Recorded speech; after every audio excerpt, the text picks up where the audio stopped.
जय गायत्री माता। 24वां अध्याय श्रीमद् भागवत पुराण। इंद्र यज्ञ निवारण। श्री सुखदेव जी कहते हैं, परीक्षित, भगवान श्री कृष्ण बलराम जी के साथ वृंदावन में रहकर अनेक प्रकार की लीलाएं कर रहे थे। उन्होंने एक दिन देखा कि वहाँ के सब गोप इंद्र यज्ञ करने की तैयारी कर रहे हैं। भगवान श्री कृष्ण सबके अंतर्यामी और सर्वज्ञ हैं। उनसे कोई बात छिपी नहीं थी। वे सब जानते थे कि फिर भी विनयान्वित होकर उन्होंने नंद बाबा आदि बड़े बूढ़े गोपों से पूछा, पिताजी, आप लोगों के सामने यह कौन सा बड़ा भारी काम है? कौन सा उत्सव आप पहुंचा है? इसका फल क्या है? किस उद्देश्य से कौन लोग किन साधनों के द्वारा यह यज्ञ किया करते हैं? पिताजी, आप मुझे यह अवश्य बतलाइए। आप मेरे पिता हैं और मैं आपका पुत्र। ये बातें सुनने के लिए मुझे बड़ी उत्कंठा भी है। पिताजी, जो संत आपको पुरुष सबको अपना आत्मा मानते हैं, जिनकी दृष्टि में अपने और पराये का भेद नहीं है, जिनका न कोई मित्र है, न शत्रु और न उदासीन, उनके पास छिपाने की तो कोई बात होती ही नहीं। परंतु यदि ऐसी स्थिति न हो तो रहस्य की बात शत्रु की भांति उदासीन से भी नहीं कहनी चाहिए। मित्र तो अपने समान ही कहा गया है, इसलिए उससे कोई बात छिपाई नहीं जाती।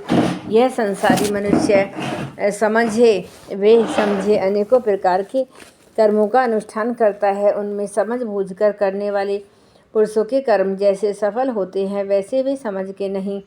अतः इस समय आप लोग जो क्रिया योग करने जा रहे हैं, वह सौहृदों के साथ विचारित शास्त्र सम्मत है अथवा लौकिक ही है। मैं यह सब जानना चाहता हूँ कि आप कृपा करके सब स्पष्ट रूप से बतलाइए। नंद बाबा ने कहा, बेटा, भगवान इंद्र वर्षा करने वाले मेघों के स्वामी हैं। वे मेघ उन्हीं के अपने रूप हैं। वे समस्त प्राणियों को तृप्त करने वाले एवं जीवन दान करने वाला जल बरसाते हैं। मेरे प्यारे पुत्र, हम और दूसरे लोग भी उन्हीं मेघपति भगवान इंद्र के यज्ञों के द्वारा पूजा किया करते हैं। जिन सामग्रियों से यज्ञ होता है, वे भी उनके बरसाए हुए शक्तिशाली जल से ही उत्पन्न होती हैं। उनका यज्ञ करने के बाद जो कुछ बचता है, उसी अन्न से हम सब मनुष्य अर्थ, धर्म और काम मनुष्यों के खेती आदि प्रयत्नों के फल देने वाले इंद्र ही हैं। यह धर्म हमारी कुल परंपरा से चलाया है। जो मनुष्य काम, लोभ है अथवा द्वेष बस ऐसे परंपरागत धर्म को छोड़ देता है, उसका कभी मंगल नहीं होता। श्री सुखदेव जी कहते हैं, परीक्षित, ब्रह्म, शंकर आदि के भी शासन करने वाले केशव भगवान ने नंद बाबा और दूसरे ब्रजवासियों की बात सुनकर इंद्र को क्रोध दिलाने के लिए अपने पिता नंद बाबा से कहा। श्री भगवान ने कहा, पिताजी, प्राणी अपने कर्म के अनुसार ही पैदा होता है और कर्म से ही मर जाता है। उसे उसके कर्म के अनुसार ही सुख, दुख और भय, मंगल के निमित्तों की प्राप्ति होती है। यदि कर्मों को ही उस सब कुछ न मानकर उनसे भिन्न जीवों के कर्म का फल देने वाला कर्म के अनुसार फल दे सकता है, कर्म न करने वालों पर उसकी प्रभुता नहीं चल सकती। जब सभी प्राणी अपने अपने कर्मों का फल भोग रहे हैं, तब हमें इंद्र की क्या आवश्यकता है? पिताजी, जब वे पूर्व संस्कार के अनुसार प्राप्त होने वाले मनुष्य के कर्म फल को बदल ही नहीं सकते, तब उनसे प्रयोजन मनुष्य अपने स्वभाव के अधीन है। वह उसी का अनुसरण करता है। यहाँ तक कि देवता, असुर, मनुष्य आदि के लिए हुए यह सारा जगत स्वभाव में ही स्थित है। जीव अपने कर्मों के अनुसार उत्तम और अधम शरीरों को ग्रहण करता है और छोड़ता रहता है। अपने कर्मों के अनुसार ही यह शत्रु है और यह मित्र है, यह उदासीन है, ऐसा व्यवहार करता है। कहाँ तक कहूँ, कर्म ही गुरु है और कर्म ही ईश्वर है। इसलिए पिताजी, मनुष्य को चाहिए कि पूर्व संस्कारों के अनुसार अपने वर्ण अथवा आश्रम के अनुकूल धर्मों का पालन करता हुआ कर्म का ही आदर करे। जिसके द्वारा मनुष्य की जीविका सुगमता से चलती है, वही उसका इष्ट देवता होता है। जैसे अपने विवाहित पति को छोड़कर जार पति का सेवन करने वाली व्यभिचारिणी की कभी शांति लाभ नहीं करती, वैसे ही जो मनुष्य अपनी आजीविका चलाने वाले एक देवता को छोड़कर किसी दूसरे की उपासना करते हैं, उसमें उन्हें कभी भी सुख नहीं मिलता। ब्राह्मण वेदों के अध्ययन क्या हुआ, यहाँ तक कि देवता, असुर, मनुष्य आदि को लिए हुए यह सारा जगत स्वभाव में ही स्थित है। जीव अपने कर्मों के अनुसार उत्तम और अधम शरीरों को ग्रहण करता और छोड़ता है। अपने कर्मों के अनुसार ही यह शत्रु और यह मित्र है। यह उदासीन है, ऐसा व्यवहार करता है। कहाँ तक कहूँ, कर्म ही गुरु और कर्म ही ईश्वर है। इसलिए पिताजी, मनुष्य को चाहिए कि पूर्व संस्कारों के अनुसार अपने वर्ण अथवा आश्रम के अनुकूल धर्मों का पालन करता हुआ कर्म का ही आदर करे, जिसके द्वारा मनुष्य की जीविका सुगमता से चलती है। वहाँ उसकी इष्ट देव होता है। जैसे अपने विवाहित पति को छोड़कर जार पति का सेवन करने वाली व्यभिचारिणी स्त्री कभी शांति लाभ नहीं पाती, उसी रजोगुण की प्रेरणा से मेघगण सब कहीं जल बरसाते हैं। उसी से अन्न और अन्न से भी सब जीवों की जीविका चलती है। इसमें भला इंद्र का क्या लेना देना है? वह भला क्या कर सकता है? पिताजी, न तो हमारे पास किसी देश का राज्य है और न तो बड़े बड़े नगर ही हमारे अधीन हैं।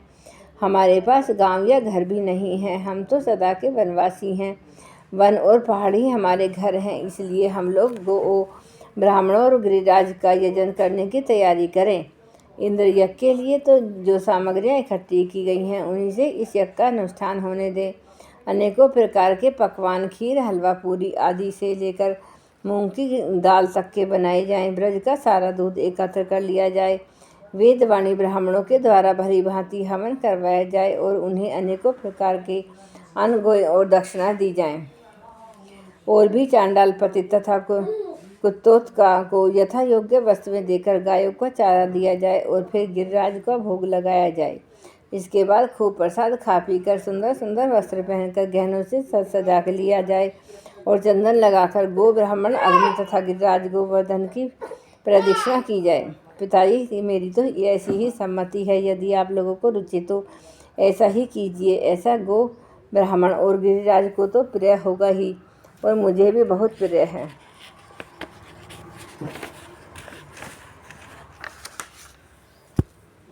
श्री सुखदेव जी कहते हैं, परीक्षित, कालात्मा भगवान की इच्छा थी इंद्र का घमंड चूर चूर कर दे।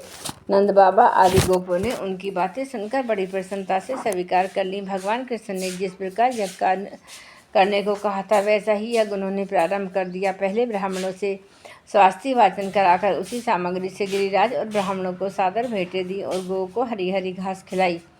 इसके बाद नंद बाबा आदि गोपों ने गो आग को करके गिरिराज की प्रदक्षिणा की। ब्राह्मणों को आशीर्वाद प्राप्त करके वे गोपियाँ भली भांति श्रृंगार करके बैलों से जुती हुई गाड़ियों पर सवार होकर भगवान श्री कृष्ण की लीलाओं का गान करती हुई गिरिराज की परिक्रमा करने लगी।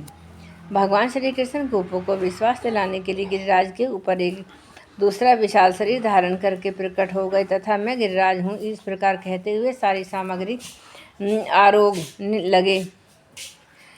भगवान श्री कृष्ण ने अपने उस स्वरूप को दूसरे ब्रजवासियों के साथ स्वयं भी प्रणाम किया और कहने लगे, देखो कैसा आश्चर्य है कि गिरिराज ने साक्षात प्रकट होकर हम पर कृपा की है। ये चाहे जैसा रूप धारण कर सकते हैं। जो वनवासी जीव इनका आदर करते हैं, उन्हें ये नष्ट कर डालते हैं। आओ अपना और गौ का कल्याण करने के लिए इन गिरिराज को हम नमस्कार करें। इस प्रकार भगवान श्री कृष्ण की प्रेरणा से नंद बाबा आदि बड़े बूढ़े गोपों ने गिरिराज गो और ब्राह्मणों को विधि पूर्वक पूजन किया और फिर कृष्ण के साथ सब ब्रज में लौट आई। जय गुरुदेव, जय गायत्री माता।